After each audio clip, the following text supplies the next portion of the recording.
Good Sunday morning to you folks. This is Jay Sizemore, and this is a Corrupted Pol Show.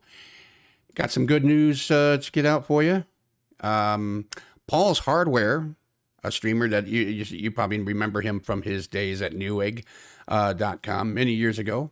He has weighed in on YouTube's decision to remove the dislike button, and he's a lot more brutal than Linus was. I also got some unemployment news that's also interesting. I like what I'm seeing here. It's pretty good, and I hope you do too. But first, as we've been doing, I got some. Let me get rid of the bad news first. The bad news, of course, is I'm still at one patron. I really need your help to keep the show going. I am convinced, though, that this is the bad news I need to talk about. Ever since I introduced the Patreon account, half of my subscribers have disappeared. They haven't stopped. They haven't unsubscribed. Mind you, their viewership, half of my viewership is gone. Absolutely freaking decimated. And it kind of sucks. And basically, whoever is left still watching this show is pretty much watching its death spiral. I kid you not. I've already made it clear. I am $800 in rent that I'm trying to get MCOP to help out with again. My landlord is going to evict me on Tuesday. Going to proceed with eviction on Tuesday if I don't pay it. A $287 bill to Xfinity and a $71 electric bill. And, well, that's it. I am I'm about 12, I need $1,200, about $1,200, 1,000 to 1,200 just to climb out of my hole. And I don't see it happening. So basically, enjoy the death spiral, folks. That's pretty much all the people that are watching this channel are now doing, is they're watching the death spiral. But I'm going to continue trying. I'll keep pumping out a show until I get the shut off notice and everything's dead. And after that, who knows? I might not. If I climb out of this hole, I might not come back.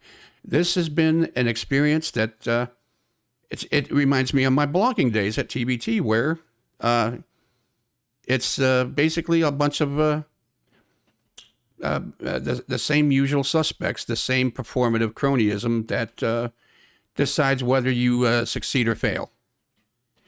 And with that, speaking of succeeding and failing, let's move on to Paul's rant on YouTube. And it's a whopper. And I'm just going to let him speak for himself. He's got a small little segment, and he hits it out of the park. Super cute, though. What's not super cute is YouTube's decision this week to do away with the dislike button on their platform, hiding it from view for everyone except the content creators themselves. If I may speak plainly for a moment, what the fuck, YouTube? This is the stupidest thing I've seen a company do since Blockbuster turned down Netflix. Way to take one of the most useful features of your platform, the public's ability to downvote poor quality content, and hide it away on the pretense that it has been abused in a handful of situations. For the record, I'm against brigading and the douchebags who have such low self-esteem that they choose to spend their time mass downvoting a small content creator because they disagree with their personal views. That's peak douchebaggery right there, and it is a problem that you guys, YouTube, should come up with intelligent solutions for. This is not an intelligent solution. This is basically punishing us all on behalf of those douchebags, while at the same time opening another window for abuse, because there are a lot of awful scam-ridden videos out there that people avoided because they could quickly glance at the like-dislike ratio and learn from information that others have shared, which is kind of one of the nice things about how the internet works. Now there's just no way to tell that, particularly for tutorial videos where it can be most helpful. And while I can only truly speak for myself here, the impression I've gotten from just about every other person I interact with online is that this is a horrible decision and you should really, really consider reversing it. We all have to deal with the tragedy of the commons to some extent in our day-to-day lives, but there's a reason collective punishment is forbidden by the Geneva Convention. Speaking You nailed it out of the park.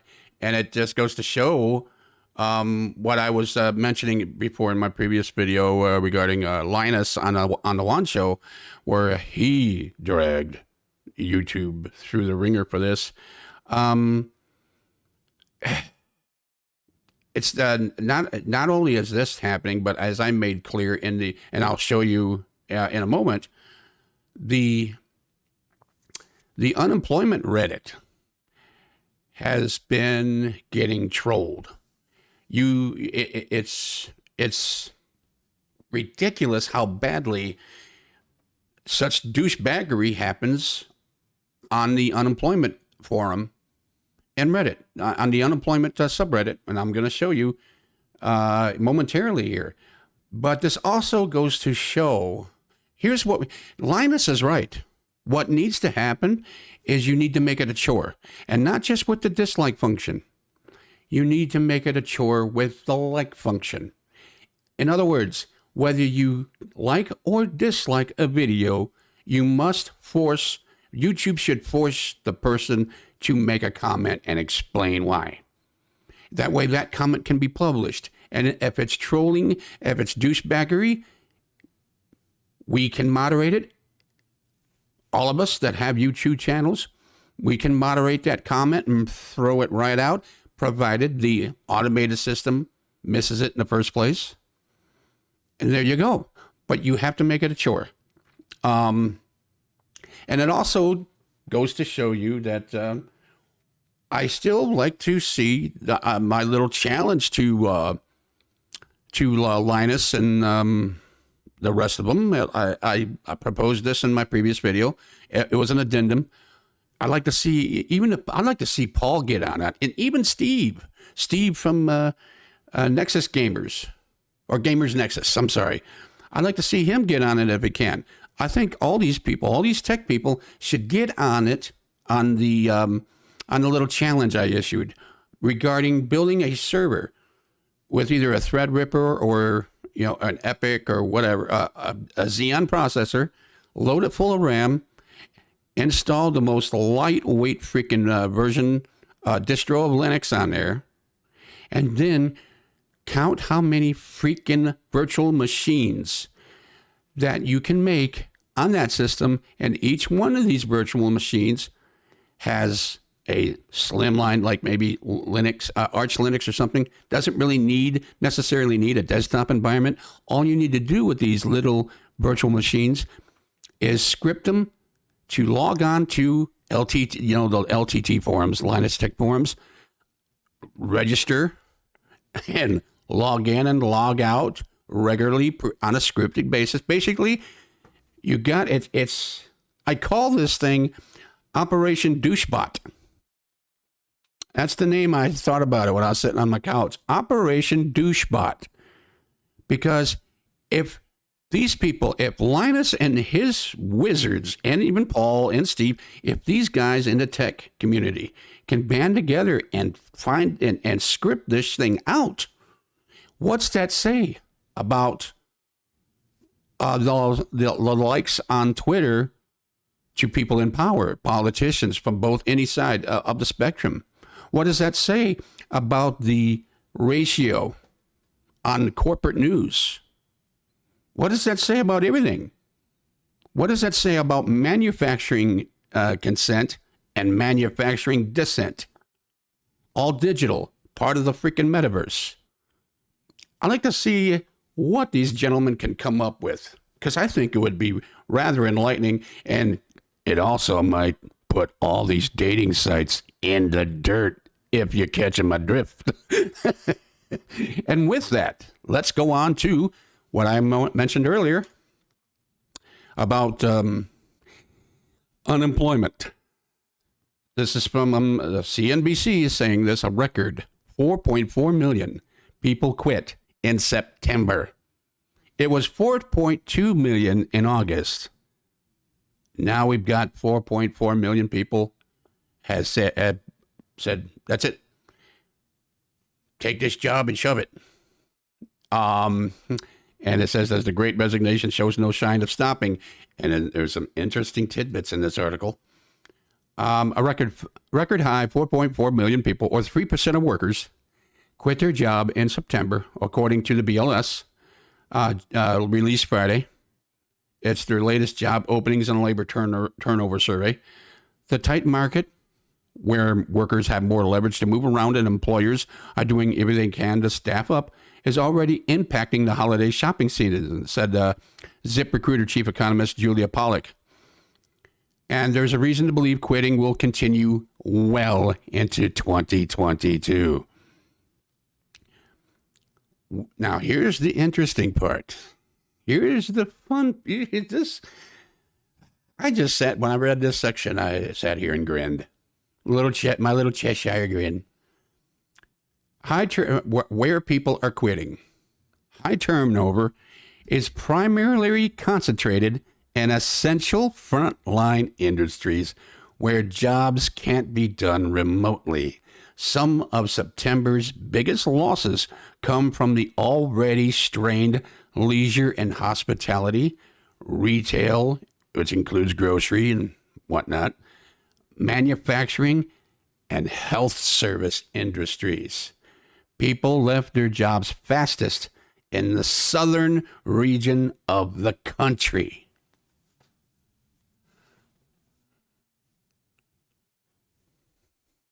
There you go. All the red states below the Ohio River, man, they have had it and they're gone.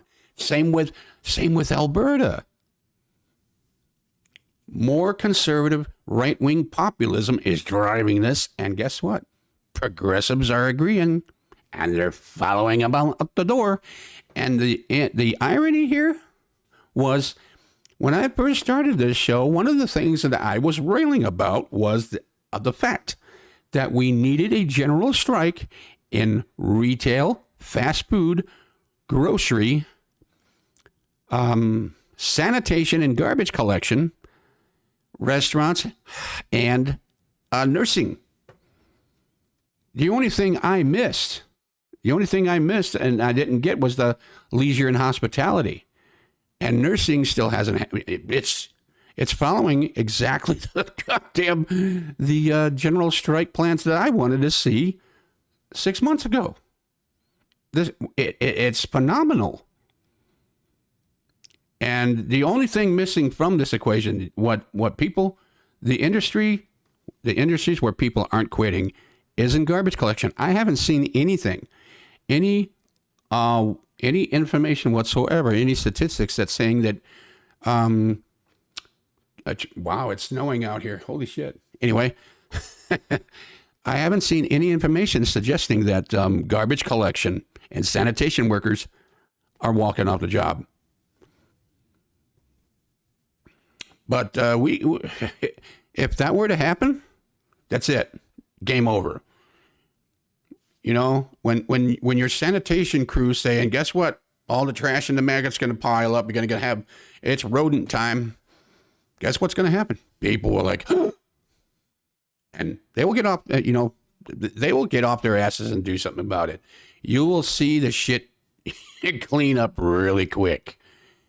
And, yeah, I'm right. This article goes on to say, with the pace of quitters, Pollack says, employers are basically having to replace their entire staff in just a couple of months.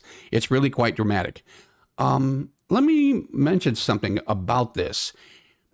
One of the reasons why women are paid less than men, believe this or not, and this is what I heard from one of these assholes that are called technical recruiters.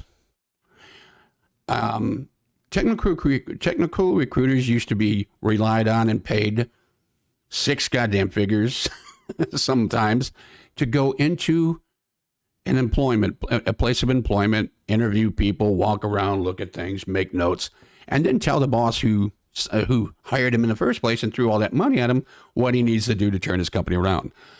And technical recruiters used to tell me that they were so sick and tired of hearing boss after boss after boss pissing and moaning, whining and complaining that every time they hire a woman, within weeks or months, she's knocked up and has to go on leave, and he doesn't get to recoup the investment off hiring and onboarding her, along with the investment of, the labor.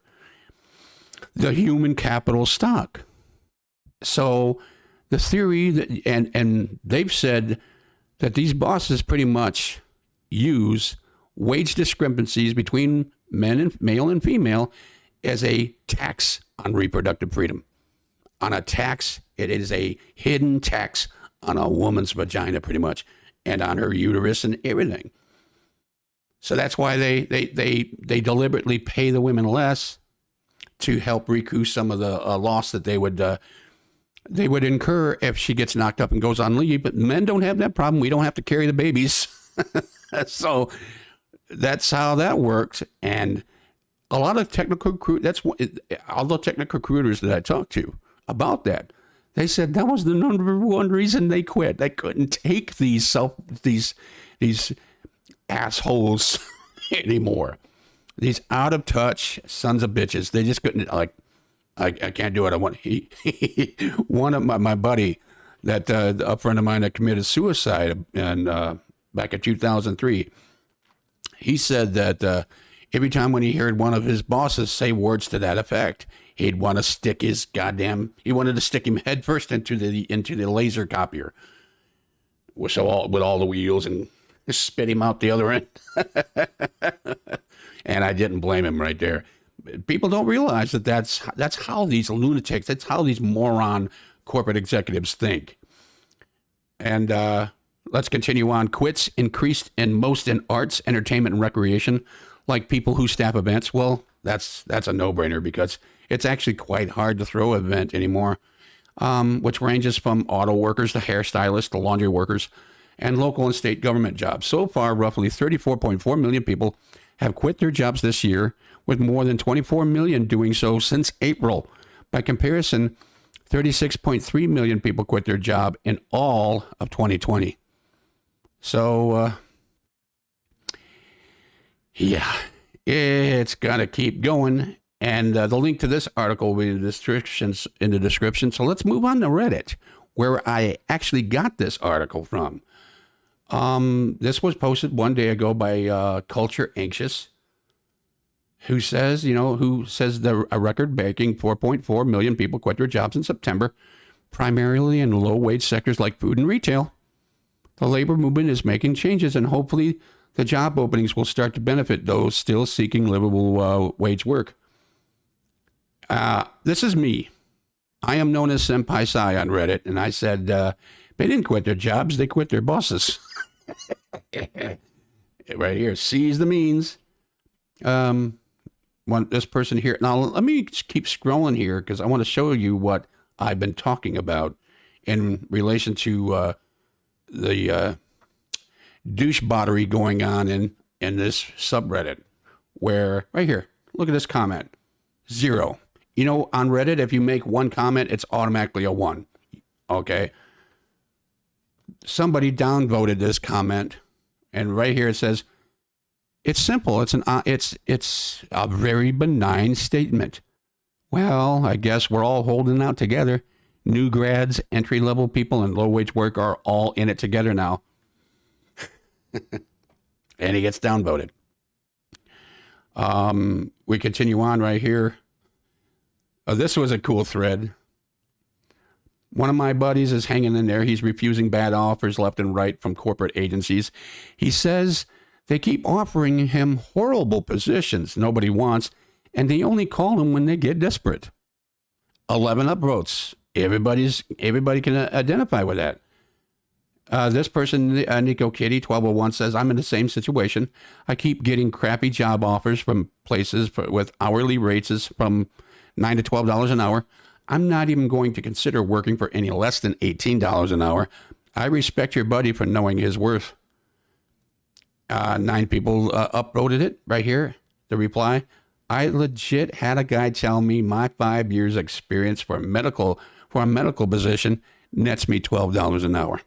Employers are wild right now.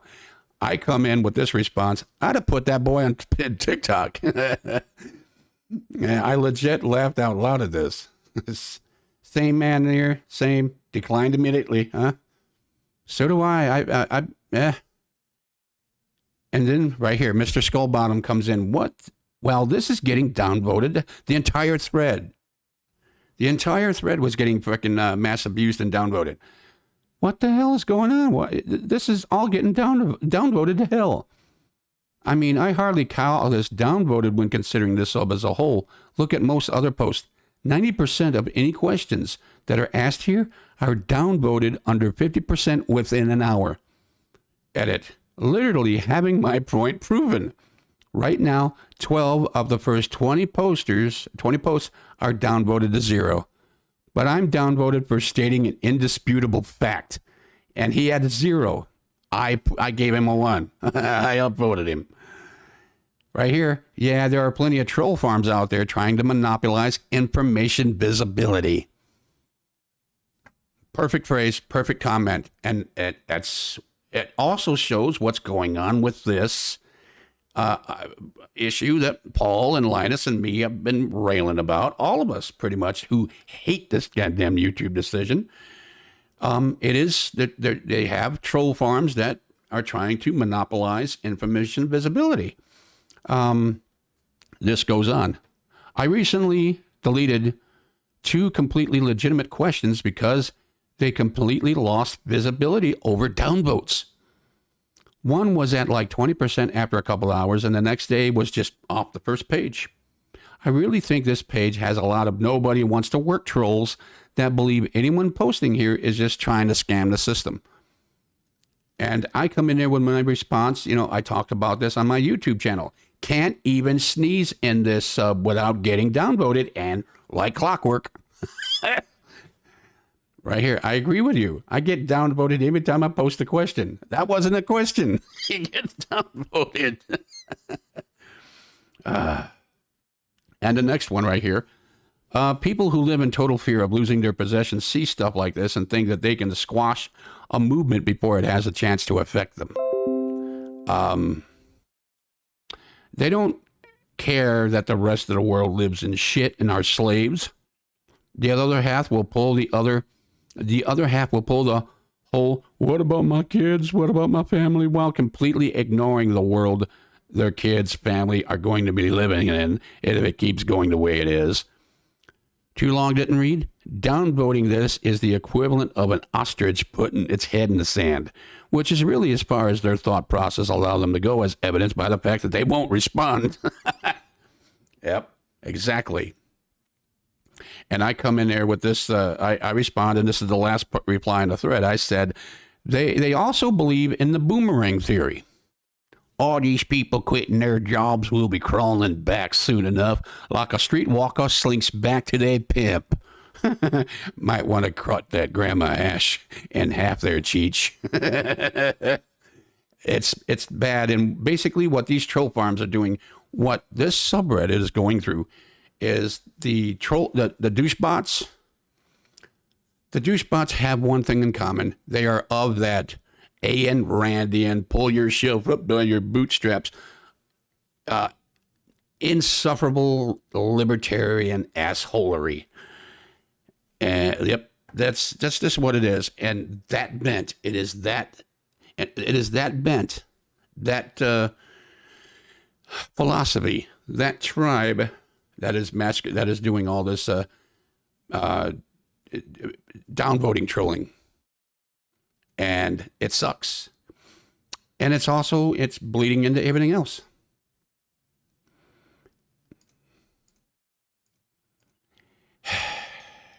But yeah, it's not stopping millions of people. 4 million people, an average. I bet you that's what it is, about an average of 4 million people a month saying, I quit my boss. And like the article said, it's going to keep on going. And unfortunately, so is the trolling. And so is the crap that YouTube keeps foisting on us to try to legitimize some of this cantankerous crap. Because how do you know that they're not part of how do you know they haven't built these troll farms or contracted out or outsourced them? You know, if you can, anyone with the power to manufacture consent has the power to manufacture dissent. That's my theory on the matter. And whoops, they've got the market cornered, unfortunately. And something has to be done about it. Make it a chore. Make them work for it.